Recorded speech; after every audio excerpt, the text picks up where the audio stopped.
नमस्कार दोस्तों, 26 अप्रैल को लोकसभा चुनाव के दूसरे चरण की वोटिंग होगी।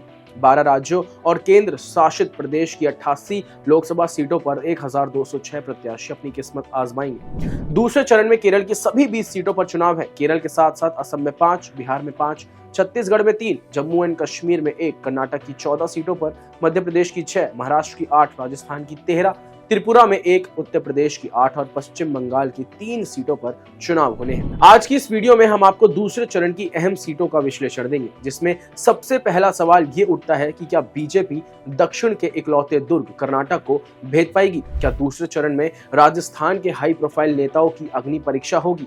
क्या दांव पर लगी है गहलोत और वसुंधरा राजे की विरासत? क्या होगा उत्तर प्रदेश की 8 सीटों का समीकरण? आइए वीडियो शुरू करते हैं। लोकसभा चुनाव में राजस्थान की 12 सीटों पर पहले चरण में चुनाव हो चुके हैं। अब बारी दूसरे चरण में 13 सीटों की है। राजस्थान का ये फाइनल चरण है। 26 अप्रैल को वोटिंग होनी है और दूसरे चरण की 13 सीटों पर 152 उम्मीदवार मैदान में। राजस्थान बीजेपी लगातार 2 लोकसभा चुनाव से क्लीन स्वीप कर रही है। इसके चलते उसके सामने फिर से सभी सीटें जीतने की चुनौती है। वहीं कांग्रेस इस बार अपना खाता खोलने के लिए बेताब नजर आ रही है। राजस्थान के अंतिम और फाइनल चरण के लोकसभा चुनाव में 2 पूर्व मुख्यमंत्री के बेटे भी मैदान में हैं। इसमें अशोक गहलोत और वसुंधरा राजे अपने अपने बेटों को जिताने के लिए उनकी सीटों पर डेरा जमाए हैं।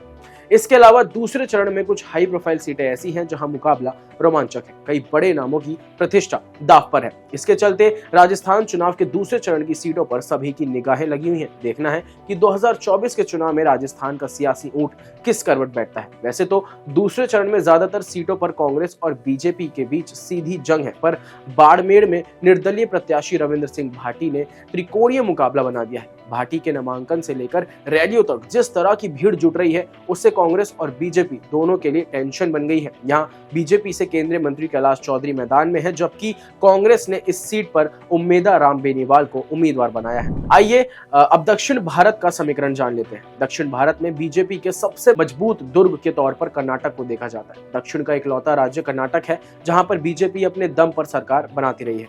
मोदी लहर ही नहीं बल्कि यूपीए सरकार के दौरान भी कर्नाटक में भले ही किसी दल की सरकार रही हो, लेकिन लोकसभा के चुनाव में बीजेपी का ही पल्ला भारी रहा है। चुनाव दर चुनाव बीजेपी की पकड़ कर्नाटक में मजबूत ही हुई है। पिछले 4 लोकसभा चुनाव में बीजेपी ने अच्छा प्रदर्शन किया है, लेकिन इस बार सियासी समीकरण बदले हुए हैं। बीजेपी को पिछले प्रदर्शन को दोहराने की चुनौती है, तो कांग्रेस के लिए अपने सियासी वजूद बचाए रखने की टेंशन है। चलिए अब उत्तर प्रदेश के समीकरण की बात करते हैं। उत्तर प्रदेश में इस बार भी 8 सीटों पर चुनाव होने वाले हैं। कौन सी है वो सीट, आइए बताते हैं। उत्तर प्रदेश में 26 तारीख को अमरोहा, मथुरा, मेरठ, बुलंदशहर, बागपत, अलीगढ़, नोएडा और गाजियाबाद में चुनाव होने वाले हैं। अगर इन्हीं सीटों की बात करें तो 2019 लोकसभा चुनाव में अमरोहा सीट को छोड़कर बाकी सभी सीटों पर बीजेपी उम्मीदवारों ने कमल खिलाया था, जबकि अमरोहा पर बसपा जीती थी।